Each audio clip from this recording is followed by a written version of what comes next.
Hello, Ray Phoenix here. Welcome to Let's Play Spyro 2 Ripto's Rage, Part 23. There's one more orb left in this game we haven't collected yet, and it's in the Shady Oasis level. We collect it from a mini-game, that involves us running into toxic sludge, and we are protected by a power-up, an invincibility power-up that allows us to summon to that one we saw in Skiless Badlands that can be activated by defeating a certain number of enemies. Like, I think we have to kill, I don't know how many it is. I'm just gonna kill whatever I see. But of course, this minigame also involves a head-bashing move where these little hippos are frozen in stone or something like that, and Spyro has to do head bashes on them to destroy them. Something we couldn't do the first time around, so we didn't have the head bash move the first time we came here. But now we do have the head bash ability, so we can play this pathetically easy minigame. It's one of the easiest minigames in the entire game. I'm pretty sure a lot of monkeys could probably play for this game. I wonder if they ever did that before, get a monkey to play Spyro, and how well would they do at it. I know a chimp played Pac-Man once and actually did pretty good at it. Maybe a chimp could play this game and actually do pretty good at it. There's all these enemies these enemies that look like those Fug things from Aladdin, where you could just go, where they just wanted to arrest us probably for stealing something, like stealing a loaf of bread from the store, like something that Aladdin would typically do, and they want our head for a trophy because of it. But of course, no one messes with Spyro and doesn't get killed. Everyone who messes with Spyro is going to get killed, get charged or flame. Doesn't really make sense why you'd flame a bush, because wouldn't it just catch on fire then if it's flame breath? I don't know, maybe Spyro's flame breath only works on certain things, like certain types of enemies. There are times too where he flames stuff that's clearly made out of wood and it doesn't catch on fire. There's that green stuff that looks like toothpaste. I have no idea what that is, but Spyro seems to drown in it or get killed by it, so it must be some sort of toxic sludge or something like that. Maybe it's some sort of maybe we're in some sort of nuclear power plant or something like that. Maybe this is like Avalar's nuclear power plant. Why else would there be toxic sludge in some level like this? Not all levels in this game have toxic sludge. So we can just go over, where is it? Oh yeah, through here. We could go through here, glide over there, and this is where the mini game is. The last mini game we haven't cleared yet in the game. The game is already over. This game was slightly longer than Spyro 1, but it wasn't as long as Ape Escape Free. Ape Escape Free is still my longest Let's Play on YouTube to date. So we're gonna go rescue the petrified hippos and do this really pathetically easy mini-game where this guy's gonna tell us how to head bash again as if we've never head bashed once in our life. I'm pretty sure Moneybags showed us how to do that when we bought the head bash ability. This game treats us like we're very forgetful, maybe you don't know how to do it. It's a pretty easy thing to do. Just press X and triangle, and Spyro will, initiate a head button. It will be able to head bash is what it's called, where we'll be able to destroy all these rock formations, these creatures encased in stone.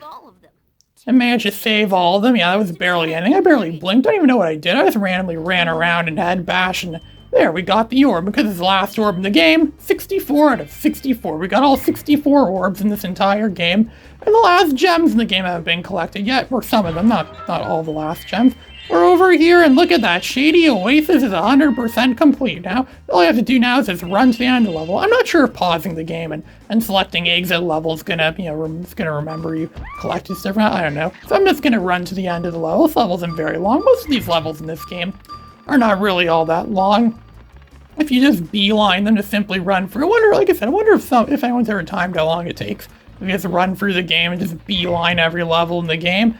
I wonder how long that would take. I don't know. I never bothered to time that. I don't think anyone cares if I time that or not. I'm just gonna run to the end. I think we need to take this thing so Spyro could spit it and hit that bush and get one of those things that fruit he's gonna pick up and eat, and then he's gonna run through. I think it's some sort of berry bush or something like that. Gonna run through that barricade, and there. Now we can return to Autumn Plains. It's gonna collect the treasure that we found. So we pretty much have this game almost 100% complete. There's actually a few more gems left that are still hiding from us, but those are in the winter tundra, in places where we would never guess to look. They're some of the best well-hidden gems in the entire game, which I guess you could expect that for the fact this is the third and final world, the final hub world of the entire game. We definitely have enough gems to go fight the final boss. I'm just gonna say, oh yeah, Spyro, you could go and fight the final boss now. Let's go fight Ripto and end this tyranny that he put over Avalar. It's like, yeah, we could do that, but there's gems here. I didn't want to go any earlier because I didn't want to go to the Ripto fight, but okay, so it's not saying Winter Tundra 100% complete, so that means you don't have the level 100% complete. There's still 5 gems hiding in this level. Now, where could those 5 remaining gems possibly be? I'm just gonna glide around, run. Oh, look, there it is. It's the most well-hidden gem in the entire game. It's right there. Who would have thought to look right there, right in front of that whirlwind? Could take you over the walls of this castle. Every homeworld in this game seems to have a castle. It's very castle-centric, like the Summer Forest had a castle, Autumn Plains, and now Winter Tundra. It's all sorts. Every homeworld of this game has its own castle. And now we're finally gonna fight Ripto.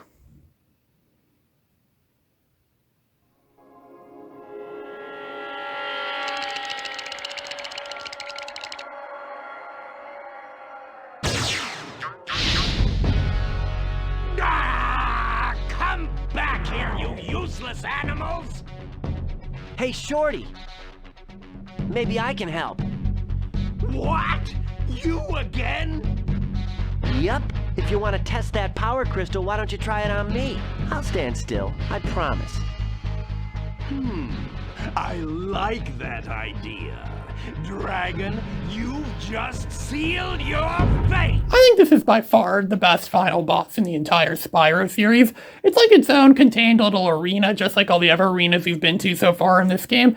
And it's just simply us going against Ripto. He doesn't do any BS stuff where he runs around through like some sort of obstacle course thing. You have to jump over stuff and pretty much chase him. He runs away from me like a sissy. Well, he doesn't run away from me like a sissy coward, like what Nasty Nork was like in Spyro 1. The good thing is, we're just gonna fight him straight right here, and he doesn't do any running away from us. And he's gonna be throwing orbs we've collected throughout the course of this game. It's gonna grant us brand new magical powers that we never had before. And apparently the professor's working on some new magical powers as well too, that we didn't have yet. Apparently they waited all the way to the end. It took us so much time to collect all these orbs. We could have been working on new abilities as we were collecting, but no, they wait right till the very end where we go to fight Ripto to finally get these new orb powers. This also reminds me a lot of the psionics. I always feel like calling these things psionic energy or psionic energy, because this final boss is also very similar to the final boss of Disruptor, where we had to go fight President Krieger in some like small enclosed space like this, and we had to collect all sorts of different like orbs that granted us psionic powers to use in the final boss, and it was like a one-on-one fight kind of thing, kind of just like this. In fact, the more I think of it now, this actually is very similar to Disruptor, how there's a psionic orb in that game, and we collect orbs in this game. I'm starting to see a connection between this game and Disruptor, and they were both made by the same people too, so I'm actually not kind of surprised that they'd reference their own games in their games. That even counts as a reference to them. So it's gonna go fry Ripto. Ripto must be really brave if he could go fight a dragon single-handedly like that without the aid of anything else. And oh look, he must miss Gulp, because he just made a clone of Gulp, or some like robotic recreation of Gulp. It's probably sad that Gulp died, so now he had to build his own version of Gulp to use on us. And we're of course going to run him down. Gulp wasn't much of a challenge for us at all. Gulp was the easiest boss in the game. He was a big wussy. And this guy's obviously going to suffer the same fate. This guy's actually kind of easier. All you need to do is just get the orbs before he does, and then we'll get, a lot of power. We'll get some magical power. Look at that, we could charge with this, and we just charge through him. It's kind of like in Mega Man X5 when you use the Giga Armor, and it can just like go flying through enemies like, and it just kills them off instantly like that. Only it's Spyro running around really fast. So look, this guy's gonna get laser eyes. He thinks, ooh, I'm cool, I have laser eyes. No, you're not cool at all. You're gonna get fried in a matter of seconds, because I am Spyro. No one survives an encounter with Spyro. I sometimes wonder why Spyro doesn't just downright rule the world. Or better yet, they should have had a Spyro game where Dragon was a villain, and since dragons are really powerful, the kinds of people you don't want to mess with, they very well could have just taken over the magical world of Avalar and taken over all the other worlds, leaving Spyro to have to fight against this evil dragon. Can I imagine they'd have like a Superman and General Zod kind of relationship? That actually sounds like a pretty good idea for a future Spyro game. Well, they still made future Spyro games or new Spyro games like this. And the music is different in the European version of the game. The European version of the game is actually mostly the same as this. The only difference is that it doesn't have the Italian opera singing in this version. This is obviously the North American version of the game. It's the only version of this game I've ever played before. I don't actually know if the European version this is like that much. I'm gonna guess it's mostly the same as this American version, but I would never know. I don't really play European versions of games that much, unless they're the only versions available or some kind of game that only came out in Europe. So there's these gold orbs everywhere. Ripto's gonna get a gold orb, he's gonna fly that pterodactyl around, and Spyro's gonna collect the gold orb, and it's gonna grant him pretty much that same power-up we got in the Metropolis level. It's infinite flying ability and super flame all in one convenient package. It's at first for Avalar. Yeah, well, that's where it was first invented. We saw it first invented in the Metropolis level, but now we're using it here to fight Ripto.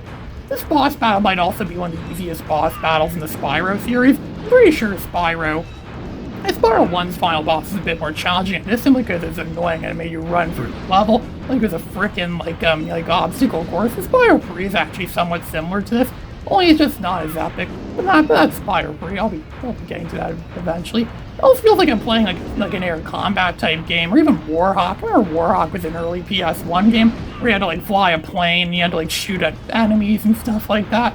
And I'm pretty sure there's a boss battle similar to this. You have to shoot and destroy something. That's kind of what this is a bit like. It feels a bit like Warhawk, but it's like Spyro pretty much. There, we destroyed Ripto's robotic pterodactyl, and Ripto is gonna fry. It's gonna fall in the lava. It's gonna get fried, and where he's gonna get sent to a fiery death in the lava. He was fried to a crisp. Ripto got what he deserved.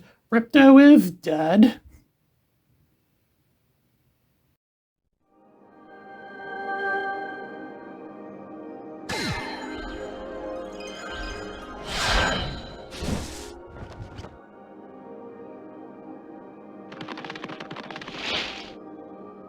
I don't think we can ever thank you enough, Spyro. I suppose you have to go now? Yeah, I'd better. They'll be missing me in the Dragon Worlds, and I've still got a vacation to take. I need it more than ever now. Before you go, I think that Moneybags has something he wants to give you. I most certainly do not. Hunter?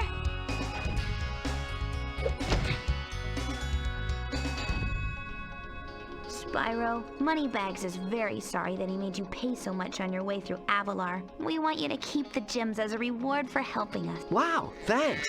Sparks, can you grab them? Let me just type in the new coordinates, and there! Spyro, you can now go to Dragon Shores. Hey, why don't you guys come with me? I bet you could use a holiday. I'm afraid we can't, Spyro. Ripto may be gone, but he caused a lot of damage during his short stay. We'll be cleaning up for weeks. Just remember, though, that you can always get back to Avalar from Dragon Shores if you want to visit. Well, okay. Come on, Sparks. We've got a lot of vacation to catch up on. Well, that's the ending of Spyro 2, Ripto's Rage. Spyro killed Ripto, and Avalar is saved, and now he could go have his vacation in Dragon Shores, the thing he's wanted ever since the very beginning of the game. That's what you want to do. That's how he ended up in this mess in the first place, because he wanted a vacation to Dragon Shores, and he got this instead. What a bargain. He got one of the best video games ever out of his vacation mishap. These credits are pretty much the same as the credits were in the original Spyro the Dragon. It's mostly all the same names, the same people that worked this game. We have to thank all of them for giving us this legendary classic of a game with great controls and great music and great story and great mini-games and great gameplay modes and characters and everything great you'd want in a video game. They gave us all too, so we will thank them for this. This lists all the same people. I recognize all these names in the Spyro 1 credits, and I don't know, because they made us sit for the Spyro 1 credits twice. First time when you just beat the game normally, it makes you sit for them again when you get everything, when you get the game 100% complete. And for me, since I got the whole game 100% complete prior to beating the final boss, I pretty much had to sit for the end credits on, it's twice in a row, pretty much without anything in between, just looking at the end credits of the game, pretty much twice in one video, or almost twice in one video. But thankfully this game doesn't make us do that. This game doesn't make us sit for the credits twice. It only does it once. If only the Ape Escape series would know about that. They make us sit through credits twice in those games. But this game doesn't do that. It's also doing the same thing as the first game did, where it showed us what the worlds look like. It's like the camera is just flying through the different levels, reminding us of the different levels we went through in this game. There's a lot of levels. You're obviously not going to go through all of them, obviously, but it's going through the ones that we remember. Like, there's Aquaria Towers. You remember this place. They sort of all these different towers under the sea, and stuff. This is a really great game. I often consider this to be my favorite PS1 game. This game's the reason why I really like the PS1 so much. This and tons of other games are the reason why, because no one single game makes a system, right? Of course not. It's never just one single game that makes a system really, really good. It has to be a lot of great games that make a system really, really good, right? It's always a bunch of games, like a collective effort of a bunch of different games. PS1 has all the best games I'd ever want. If there's one system I could live with, it would be PS1 for sure. This game with Jumping Flash and Ape Escape and pretty much all the other PS1 games I have my ever-growing. It doesn't even grow as much anymore because I have way so many games now. It's the reason why I really like the PS1 so much. I think I eventually will let's play more PS1 games. Some people say PS1 games is like my hyperfixation. I don't know if that's really what hyperfixation is or not. But here's the Skelos Badlands level. Oh yeah, I remember this legendary level too, the Skelos Badlands. It's even playing the same music that it played during the end credits of the first Spyro game. Spoiler alert, it plays the same ending credits music during the Spyro free end credits. I'm starting to get the idea this music is kind of like the theme of the Spyro PS1. If there was one song or piece of music you had to pick to represent the entire PS1 Spyro trilogy or PS1 Spyro, this era and Spyro's history, it would be this piece of music. It fits Spyro. It perfectly describes what Spyro is supposed to be like, or what Spyro is, or what he was. And all the different worlds, all the different fantasy worlds he goes to. And yeah, this was a Scorch level. I remember this level well too. And Stuart Copeland did the music to this game again too. He's a really great composer, probably the greatest, or one of the greatest game composers. Spyro, created by Spyro, voiced by Tom Kenny. Yeah, they got Tom Kenny to voice Spyro in this game, not Carlos Alzaraki like what they got in the first game. The first game he was voiced by Rocco, and this game he's voiced by Heifer from Rocco's Modern Life, and he's also SpongeBob SquarePants as well too. Yeah, SpongeBob and Spyro. I wonder what that crossover would be like. He even did some other additional voices. Yeah, those Electrals definitely were voiced by Tom Kenny. They probably just could have saved a lot of money and got him to do all the voices of this game, considering how versatile his voice was. Apparently Bubsy 3D did that. Apparently it's just one person that did all the voices to the entire game. It's like the people want to save money or something like that on a budget. Just get one voice actor, a very versatile voice. And here's Dragon Shores. This is what we've been waiting for since the beginning of the game. And since we got the game 100% complete, we can go to Dragon Shores right off the bat right here as soon as we beat the game. This is Ray Phoenix, signing out.